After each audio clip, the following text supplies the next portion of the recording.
Resserrement des règles entourant l'utilisation des drones au Canada. Le ministre responsable Marc Garneau a dévoilé ce matin une politique qui découle de consultations menées au cours des derniers mois. Et justement, j'en parle avec Benoît Germain de la firme Exodrone. C'est une école de pilotage de drones. Bonjour, Monsieur Germain. Bonjour. Alors, qu'est-ce que ça change, ces règlements-là, pour les utilisateurs? En fait, le règlement va resserrer grandement les gens qui vont vouloir faire du drone pour les drones qui vont varier de 250 grammes à 25 kg en vol à vue. Donc, les gens qui vont vouloir rentrer dans des zones à risque, ce qui sont les villes, les bâtisses, les foules et les zones aéroportuaires, ça va être beaucoup plus restrictif que ce l'est présentement. Par opposition, si vous voulez aller voler à l'extérieur des zones à risque, comme en zone rurale, ça va être beaucoup plus flexible que ce l'est, mais il va y avoir un examen obligatoire pour tout le monde de base et il va y avoir une annotation particulière si vous voulez aller voler dans des zones à risque, comme je vous disais tantôt, qui sont les villes, les villages et les zones aéroportuaires. Ça veut dire que les pilotes qui veulent continuer d'utiliser leurs drones vont devoir se soumettre à une formation. Est-ce que ce sera une formation très compliquée, très longue? En fait, on n'a pas encore les détails du détail de la formation, parce qu'il existe déjà un document qui existe depuis environ 5 ans qui dit que les connaissances que les pilotes de drone doivent avoir.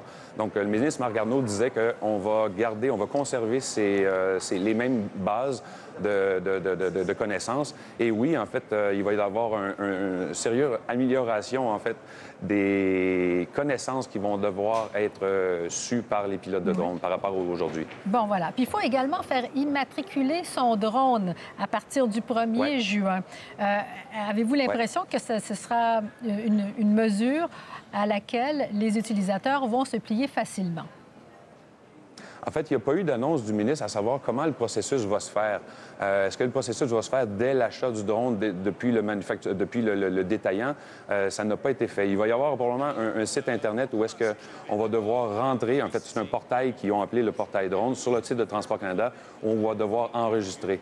Mais on ne sait pas si c'est sur base volontaire ou si c'est le détaillant qui va l'enregistrer lors de l'achat. Ça n'a pas été dit. Oui, parce qu'effectivement, quand on compare un peu avec les armes à feu, on a essayé d'avoir la collaboration des commerçants d'armes à feu. Puis là, à ce moment-là, on pouvait l'immatriculer. Pour un drone, on se demande effectivement à quelle étape ça pourra se faire. Puis ceux qui en ont déjà aussi, ils vont devoir se plier à cette règle-là.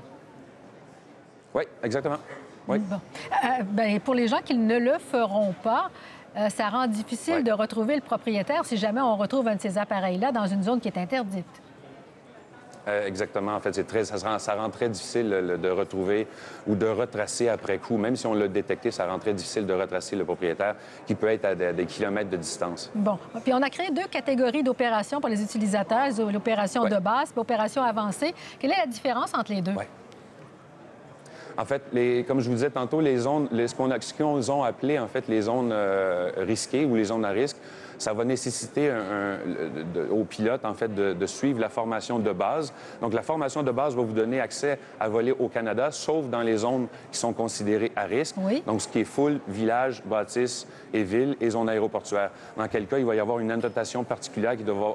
Le pilote devra passer, en fait, des examens particuliers et il devra passer des tests en vol qui garantissent que le pilote contrôle son appareil efficacement au-dessus des zones qui sont considérées à risque par Transport Canada. Bon. Alors, vous donnez de la formation aux utilisateurs de drones. Avez-vous l'impression que les pilotes vont vouloir se plier justement à toutes ces règles-là?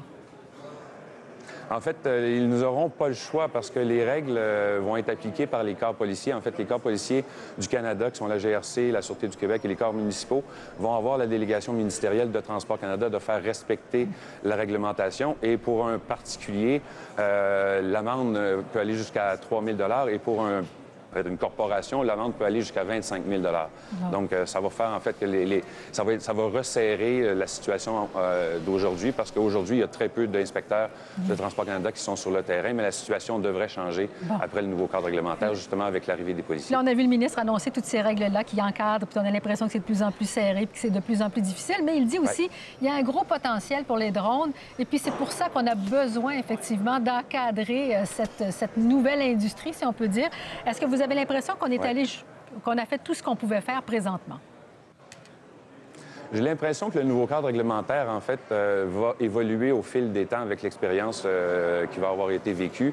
Et puis, c'est parce qu'en fait, au Canada, présentement, en fait, partout dans le monde, le rythme des incidents dans l'aviation civile est à peu près d'un incident par milliard d'heures de vol. Donc, on est loin d'être rendu à ce niveau de sécurité-là chez les drones. Donc, j'ai l'impression que le cadre réglementaire va s'améliorer d'année en année et le niveau de professionnalisme va augmenter d'année en année aussi. Voilà. Bien, Monsieur Germain, merci d'avoir été avec nous. Puis donc, entrer en vigueur de tout ça le 1er juin. Merci. Ouais. Au revoir. Je vous remercie. Au revoir. Merci.